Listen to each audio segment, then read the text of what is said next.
Halo para pecinta catur Indonesia, kembali lagi Tarigan Catur Channel. Kali ini admin Tarigan Catur akan menampilkan ya permainan catur dari turnamen Titel Tus de Blitz tepatnya pada ronde ke-10 yang melibatkan pertarungan antara Grandmaster Hikaru Nakamura menghadapi Grandmaster Bahadur Jobava. Pertandingan ini berlangsung pada hari ini, yaitu pada tanggal 27 Oktober 2021 sekitar pukul 1:45 waktu Indonesia Barat dini hari WIB.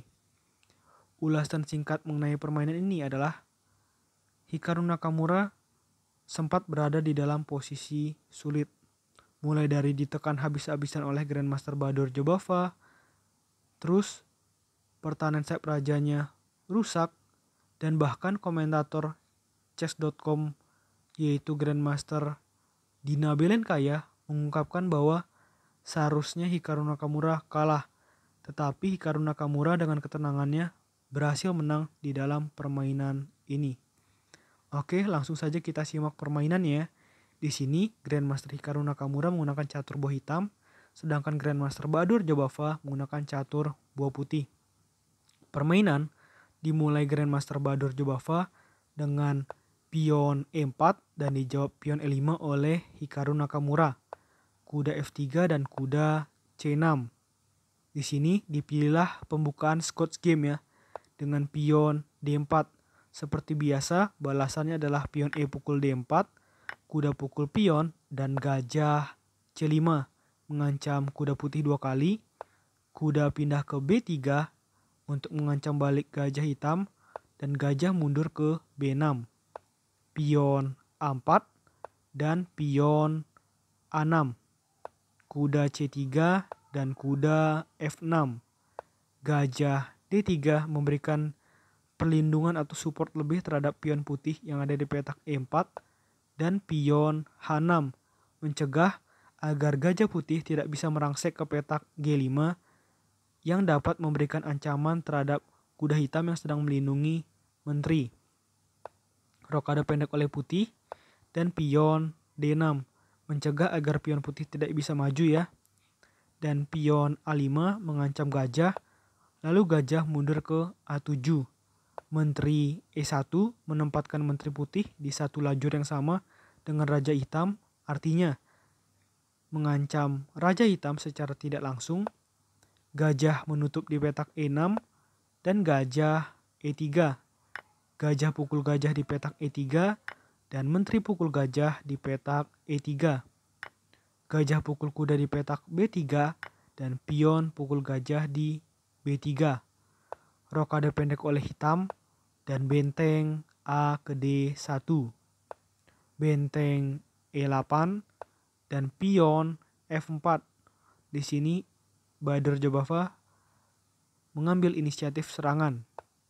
Pion D5, jelas di sini pion putih tidak bisa pukul pion hitam karena menteri putih diancam secara tidak langsung oleh benteng hitam. Pion maju ke petak E5 dan pion D4. Keren ya, ini sama saling mengancam. Menteri pindah ke petak F3, pion pukul kuda di petak C3 dan pion B pukul C3. Di sini mungkin gajah putih tidak mengambil kesempatan untuk skak karena menganggap pion hitam ini bisa bahaya ya. Oleh karena itu, di sini yang diambil adalah pion pukul pion terlebih dahulu dan kuda ke D7. Dan disinilah mulai serangan habis-habisan dari Bahadur Jobava dimulai dengan gajah ke F5 mengancam kuda 2 kali. Benteng maju untuk coba memberikan cover atau perlindungan. Menteri G4 mengancam kuda hitam 3 kali dengan menteri gajah dan bentengnya. Lalu kuda mundur ke B8. Disinilah yang disebutkan oleh Grandmaster Dina Belenkaya ya. Yang dimana di sini jelas Hikaru Nakamura lambat dalam pengembangan buah. Benteng dan kudanya berada dalam posisi pasif. Karena posisi pasif ini, maka Grandmaster Dina Belenkaya sempat menganggap bahwa Badur Jobava harusnya menang di permainan ini.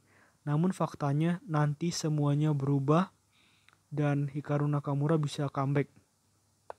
Benteng D3 ada niatan untuk menumpuk benteng dan pion C6. Benteng F ke D1 dan menteri pukul pion di A5. Sudah merelakan kuda hitam apabila kuda hitam dimakan.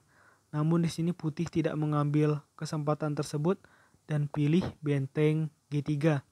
Ada ancaman skakmat di petak G7 dan pion F6 melindungi pion hitam dengan benteng hitam.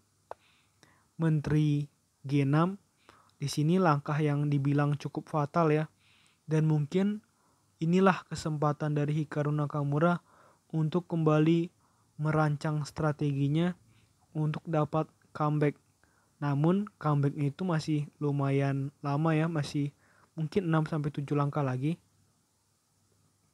Lalu kuda F8 mengancam Menteri Putih agar Menteri Putih tidak bisa skak di petak H7 dan nampaknya Badur Jobava sangat bernafsu untuk menghabisi pion-pion yang ada di sayap raja dari hitam ya, dengan menteri pukul pion di petak F6 dengan tempo ancam benteng. Namun di sini hitam punya langkah yang bagus dengan menteri skak di C5 sekaligus ada tempo memberikan perlindungan terhadap benteng hitam ya. Setelah raja pindah ke H1 maka kuda B menuju D7 mengembangkan kuda sekaligus memberikan ancaman terhadap Menteri Putih. Jadi di sini hitam permainan aktif lagi. Menteri pukul pion di H6 dan ini adalah blunder fatal. Jelas blunder ini membuat hitam pasti menang di permainan ini walaupun harus ada kombinasi-kombinasi yang khusus. Dan kombinasi khusus itu adalah dengan kuda pukul pion di E5. Percaya atau tidak, langkah ini membuat Hikaru Nakamura semakin dekat dengan kemenangan. Pion pukul kuda dan menteri pukul pion di E5. Di sini jelas Hikaru Nakamura sudah pasti menang. Karena apa? Di sini ada potensi untuk skakmat dengan menteri pindah ke petak E1 skak misalkan ya. Misalkan di sini putih langkah asal ya misalkan.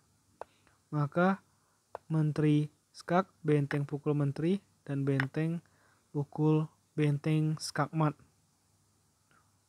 Nah, di sini kita lihat itu ancaman pertama. Ancaman kedua adalah menteri hitam menyerang benteng putih. Yang jelas benteng putih ini adalah komponen terpenting bagi menteri putih.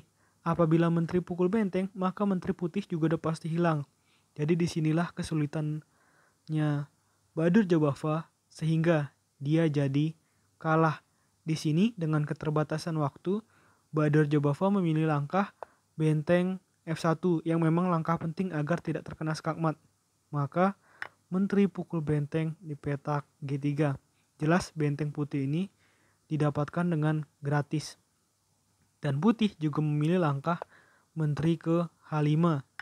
Menteri pukul pion di C3, pion H4, dan setelah benteng A menuju E8, tepat di posisi seperti ini, Badur Jobava kehabisan waktu.